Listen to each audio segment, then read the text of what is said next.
საგარეო უწყების პირველი რეაქცია სოჭში ხელმოწერილ შეთანხმებაზე ამ წუთებში სამინისტროში დიპლომატები არიან შეკრებილები. მინისტრ ბერუჩაშვილი დიპლომატიურ კორპუსს იმ საფრთხეებს აცნობს, რომლებიც დღეს გაფორმებული ხელშეკრულებითაა მოსალოდნელი. თემაზე არაერთგვაროვანია პოლიტიკოსების შეფასებები. ყოფილი სახელისუფლებო გუნდი რუსულ-აფხაზური ხელშეკრულების პასუხად პარლამენტს ახალი რეზოლუციის დამტკიცებას თხოვს.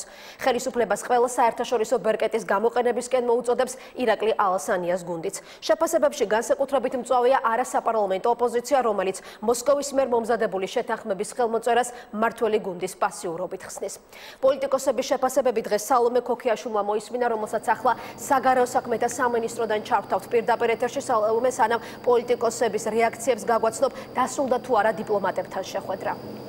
Თამთა დიპლომატებთან შეხვედრა სულ რამოდენიმე წუთის წინ დასრულდა. ამ შეხვედრის შემდეგ ბუნებრივია გაკეთდა კომენტარებიც. მეორე კომენტარი გააკეთა რიგით დღეს ამერიკის შეერთებული შტატების ელჩმა ეგრეთ წოდებული ხელშეკრულების თემაზე, ასევე ჩვენ გვქონდა საშუალება გავსაუბრებოდით თავად საგარეო საქმეთა მინისტრმაც, რომელმაც განმარტა, რომ დაახლოებით 1 საათიანი შეხვედრისას მან საქართველოში აკრედიტებული დიპლომატიური კორპუსის წარმომადგენლებს მიაწოდა სრული ინფორმაცია ამ ხელშეკრულებასთან დაკავშირებით საქართველოს ოფიციალური თბილისის ოფიციალური პოზიციის შესახებ და მიიღო მხარდაჭერა იმისა, რომ საერთაშორისო საზოგადოება იქნება საქართველოს მხარდაჭერი ამ პროცესში და რომ ამ ხელშეკრულებას მოჰყვება დროული რეაგირება საერთაშორისო სივრცეში.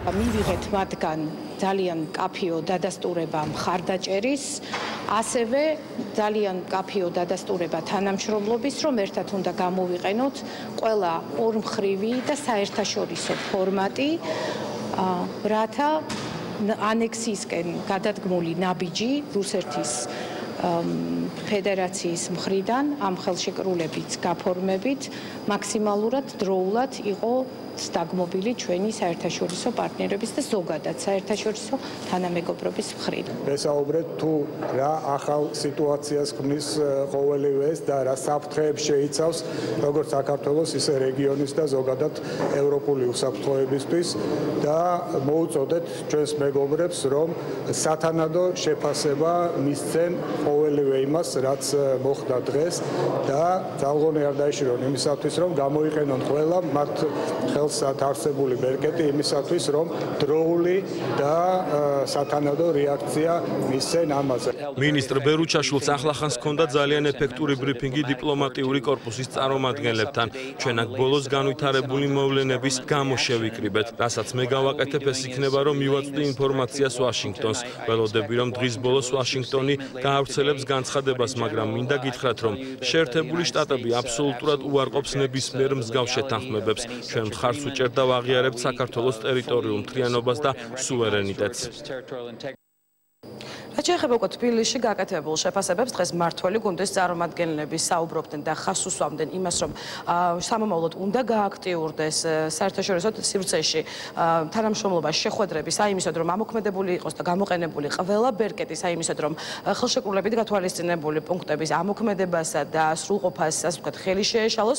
რაც შეეხება ოპოზიციის წარმომადგენლებს, ნაწილი ოპოზიციისა საუბრობდა და უწუნებდა ხელისუფლებას განხორციელებულ საგარეო პოლიტიკას, ნაწილი კი მოსალოდნელი ანექსიის გამოუსწორებელ შედეგებზე საუბრობდა. ქვეყნის მთავარი საგარეო საფრთხე ყოფილმა საგარეო საქმეთა მინისტრმა ამჯერად პარტიული ტრიბუნიდან შეაფასა. თავისუფალი დემოკრატების სახელით მაია ფანჯიკიძე რუსეთის მისამართით კრიტიკული იყო, მოქმედი ხელისუფლების მისამართით კი მომთხოვნი. საერთაშორისო ბერკეტების ამოქმედება, პრემიერისა და პრეზიდენტის მჭიდრო კომუნიკაცია საერთაშორისო ორგანიზაციებთან და პარტნიორი ქვეყნების ლიდერებთან და საპარლამენტო საქმიანობის გააქტიურება. ასეთი იყო ყოფილი პირველი დიპლომატის მთავარი გზავნილები. საერთაშორისო ორგანიზაციებში გაერო, ეუთო, ევროკავშირი დაუყოვნებლივ იქნას მოთხოვნილი საგანგებო სხდომების მოწვევა. მიზანშეწონილად მიგვაჩნია ამ საკითხის დაყენება გაეროს უშიშროების საბჭოზე, ეუთოს გაძლიერებული მუდმივი საბჭოს და დეკემბრის მინისტერიალზე. გაეროს უშიშროების საბჭოს მოწვევა აუცილებელი საპარლამენტო ოპოზიციის მეორე ნაწილის აზრითაც. ნაციონალურმა მოძრაობამ დღეს ჯერ პარტიული ტრიბუნიდან დაგმო ანექსიის გაფორმების მცდელობა, მოგვიანებით კი უკვე ბიუროზე სთხოვა საკანონმდებლო ორგანოს საგანგებო რეზოლუციის დამტკიცება უახლოეს სხდომაზე. ტექსტში, რომელიც პარტიამ შეიმუშავა გაეროს უშიშროების საბჭოს მოწვევასთან ერთად, რუსეთის წინააღმდეგ საერთაშორისო სანქციებისთვის მიერთებასა და კარასინი აბაშიძის შეხვედრების შეჩერებაზეა საუბარი. ჩვენ მოვითხოვთ და ველით საქართველოს პარლამენტისგან, რომ მიმდინარე კვირაში პლენარულ სხდომაზე მიღებული იქნება აღნიშნული რეზოლუცია. სწორედ ამ თემაზე რეზოლუცია განცხადება პარლამენტს მიღებული აქვს. თუმცა თუ საჭიროა ახალი განცხადებები და ახალ რეალობასთან შესაძლისი, ამაზე სათანადო კომიტეტებს ვთხოვ, რომ იმსჯელონ. მოკავშირეობისა და ინტეგრაციის შესახებ ეგრეთ წოდებული ხელშეკრულების გაფორმებასთან დაკავშირებით განსხვავებული მოსაზრებები ჰქონდათ არასაპარლამენტო ოპოზიციის წარმომადგენლებს.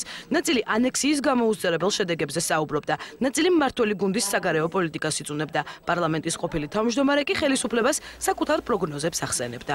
ერთადერთი რაც შეუძლია დღეს საქართველოს ხელისუფლებამ გააკეთოს, დადგეს, ჩამომწკრივდეს ნატოს დროშასთან და გადაიღოს სამახსოვრო ფოტო. მე რომ ყოფილიყავი დღეს ხელისუფლებაში, ეს ხელშეკრულება დღეს არავითარ შემთხვევაში არ გაფორმდებოდა. რუსეთმა დაიწყო ჩვენი ტერიტორიების, კერძოდ ამ შემთხვევაში აფხაზეთის ყირიმიზაციის პროცესი.